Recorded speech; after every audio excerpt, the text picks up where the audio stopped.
Hey, LeAnne Carswell here with the Expert Real Estate Team. This is our 5th installment in our How to Buy a House series. Today we're going to talk about some mistakes to avoid.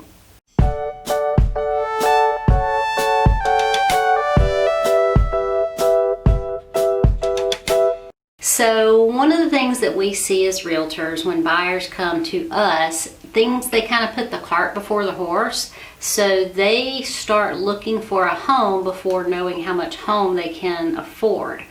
Another thing that if we can get them to a lender to talk to that lender and find out which program is going to be best for them, then we know that, let's say it's FHA for instance, and I think I've used this one before, but if it's an FHA home and we walk up to a home and it's got peeling paint and it's older and cracked windows, FHA doesn't like those things. So though the buyer qualifies for FHA, the home might not. So we like to try to match those things up, and that's one thing that buyers don't take into account when they start looking at homes. Another is buying more house than they can afford, because there are some hidden costs when you buy a home, such as insurance and taxes that you may not take into account. It could be homeowners associations that come up, repairs that come up, because owning a home is not easy peasy all the time, because there are certain things that you have to do to maintain your home. So those are things that people may not budget for. Being careless with their credit. So we see this way too many times. As many times as we tell our buyers, don't go buy anything, don't quit your job, don't change jobs. These things happen from time to time because buyers forget, and they may think that they're all approved and everything's good with their loan. But right before closing, the lender checks your credit and calls your employer to make sure you still have a job. And when the employer says, no, they quit yesterday, then guess what? You ain't buying a house. So make sure you don't make these types of mistakes because they are very, very costly. Another thing is making decisions based on emotions. So as much as we try to help keep those emotions at bay, it's hard, especially when you're negotiating repairs, for instance. You know, there are things that you really, really want, and there's things that the seller really doesn't want to do. And as realtors, we try to keep those emotions in check because we know if it's a good house, we want you to have that house. Now, if there's red flags, we want to make sure you see those red flags. So we're here to help make sure you're keeping those emotions in check. Another thing that we see are buyers that wait for the perfect home.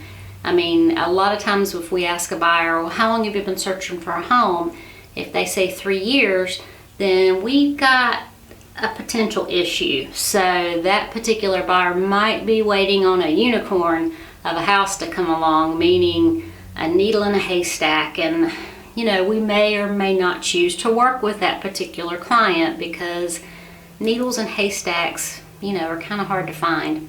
One other thing that has become, well, technology has brought it in over the last 5 to 10 years. When you go in to look at a home, I don't care if it's a vacant home, be quiet. Don't say anything. Don't walk in and go, oh, I love this house, this is beautiful. Or go, oh, this place stinks. You know, just don't say anything because you don't know who's watching. You don't know where there might be hidden cameras. You know, just be cautious of what you say. So I recently had a seller who had a Wise camera that it's actually one that you can talk back to the buyer. So they're watching the buyer walk through their home. The buyer asked their realtor, oh, do you think the fence goes all the way to the property line? And the agent said, yeah, it probably does. Well, it didn't. And the seller wanted to push his little button and say, oh, it goes past the property line. So just don't say anything. You know, write it down in notes, text the agent as you're walking through, make your own notes, and then talk about it when you get outside. So That's really, really important these days. Another mistake home buyers make are not making the appropriate home inspections. So we as realtors, want you to inspect everything that's reasonably needs inspecting. One little horror story I can tell you is we did have a buyer several years ago that bought a new home, and the agent said, well, why don't we get a septic inspection? And the buyer said, oh, we don't need an inspection on the septic tank because, it's a new home. Well, what nobody realized was the builder had built the new home on a lot where a mobile home had been, and it was a 4-bedroom house and a 2-bedroom mobile home, and it wasn't very long before, the new homeowner's septic tank backed up, and he came to us mad, and we brought out our piece of paper where we said, we advised you to have a septic inspection and you declined it. And we don't like doing that. That was not a happy time for that particular client, but I want you to learn from his mistake. So make sure you get the correct inspections that you need for your home. Another horror story I can tell you, and those are the best lessons learned are the horror stories, is buying property without representation. One particular situation I can tell you a story about. A fellow actually up off Highway 11 had some land for sale by owner. Buyer came along, loved it, bought it, didn't get a perk test. So long story short, come to find out the land wouldn't perk anywhere. Well, now he could get a septic tank on it, but it would be a $30,000 septic tank because they've come out with new ways of doing septic systems, but they're very expensive. Back then, he really had nothing. He had land that was really worthless because you couldn't put a septic tank on it. So a realtor can help point those types of things out. Another thing is working exclusively with the listing agent. So from time to time, we'll have folks call here and they say, I only want to talk to the listing agent. That's the only one I want to deal with. Well, again, you're not being represented in those situations, so make sure you're weighing out why you want to work with the listing agent. Are you trying to get a better deal, or are you, just make sure you don't cut your nose off to spite your face, if you want to put it that way. When you go to buy a home, sometimes the property may have deed restrictions on it. We as realtors do some digging and find those deed restrictions, and then who's going to get you a copy of them? We just had this conversation in the office. Is it going to be the realtor that gets you a copy of them, the attorney that gets you a copy of them? Recently had one agent tell their buyer client that the HOA would give them a copy of them. So there's no real good answer. In my opinion, the realtor should be the one that gets you a copy of them.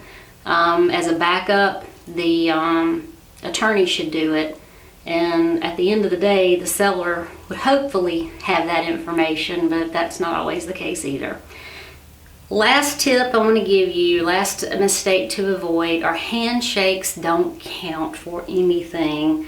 I know back in the day, everybody's word was their bond and everything was done on a handshake, but if it's not in the 4 walls of the contract that you sign, it doesn't exist. So sometimes buyers and sellers get together and handshake on an appliance. Well, we may show up to closing and the appliance is gone. I can't do anything on a handshake, so be cautious about that.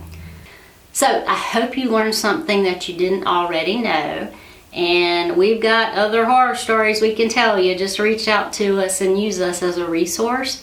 We're here 24 hours a day, 7 days a week at the Expert Real Estate Team. Just reach out to us at 895-9791. Like us on Facebook and subscribe to us on YouTube.